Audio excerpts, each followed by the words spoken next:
तो चलिए शुरुआत करते हैं आज के चैप्टर की। जैसा कि मैं बता चुका हूँ, आज हम करने वाले हैं एज प्लस एडजेक्टिव का यूज़, यानी कि आज हम करने वाले ऐसे वाक्य जिसमें एज का प्रयोग करके और एक नाउन या प्रोनाउन को दूसरे नाउन या प्रोनाउन को एक एडजेक्टिव की मदद से कैसे तुलनात्मक बनाते हैं। तुलनात्मक मतलब किसी से किसकी तुलना कैसे करते हैं।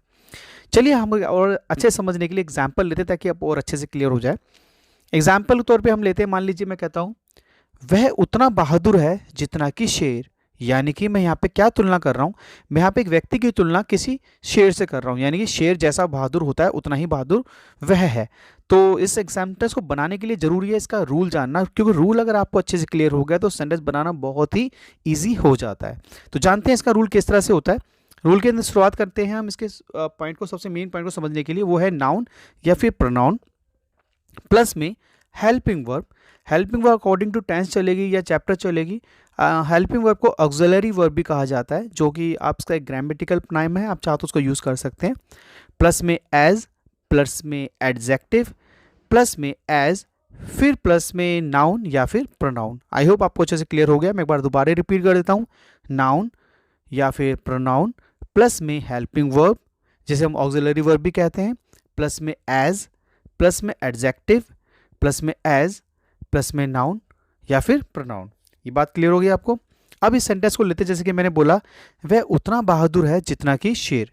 अब मैंने बोला वह उतना बहादुर है कि जितना कि शेर, तो ये कैसे बनेगा। इसमें आप देखिए नाउन क्या है, नाउन है हमारा वह, तो ही इज, यहाँ पे ही आ गया और प्लस में हमारी हेल्पिंग वर्ब क्या है इज। उसके बाद यहाँ पे लिखा है एज, तो एज आया।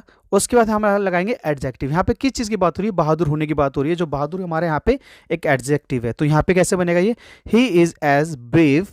ब्रेव के बाद यानी एडजेक्टिव के बाद हमारा दोबारा से एज है, तो हम दोबारा लगाएंगे एज अ लॉयन। मैं इसको दोबारा बोल देता हूँ, he is as brave as a lion.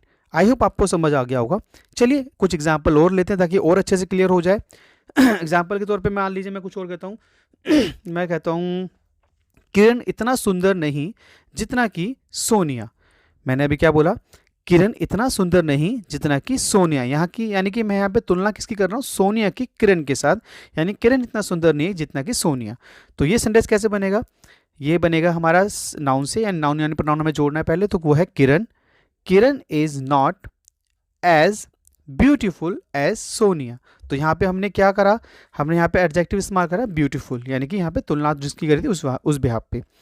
चलिए एग्जाम्पल और लेते हैं, तुम उतने लंबे नहीं जितना कि मैं। तो यहाँ पे मैं अपनी तुलना किसी सामने वाले व्यक्ति से कर रहा हूँ, जैसे कि मैं बोल रहा हूँ तुम उतने लंबे नहीं जितना कि मैं। तो ये सेंटेंस बनेगा you are not as tall as I. दोबारा बोल देता हूँ, you are not as tall as I.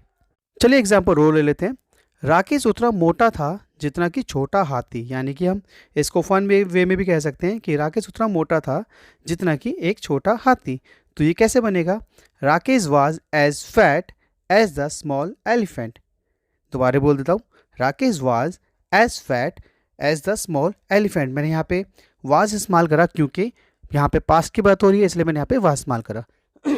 I hope आपको अच्छे से क्लियर हो चुका होगा। बस आपको सिर्फ सिंपल सी बात ये ध्यान रखनी है कि अगर आपको रूल अच्छे से क्लियर हो गया ना, तो सेंटेंस बनाना बहुत बहुत बहुत आसान हो जाता है। तो मैं ज़रूर बोलूँगा जब भी सेंटेंस समझते हैं तो उसके लिए पहले रूल के कॉन्सेप्ट को समझ लें और हिंदी इस वाक्य को भी जरूर समझें कि वो किस तरह से बना है। अगर आपको कॉन्सेप्ट और हिंदी दोनों समझ आती है तो सेंटेंस बनाना बहुत आसान हो जाता है। आई होप आपको अच्छे से क्लियर हो चुका होगा। चलिए आगे बढ़ते हैं।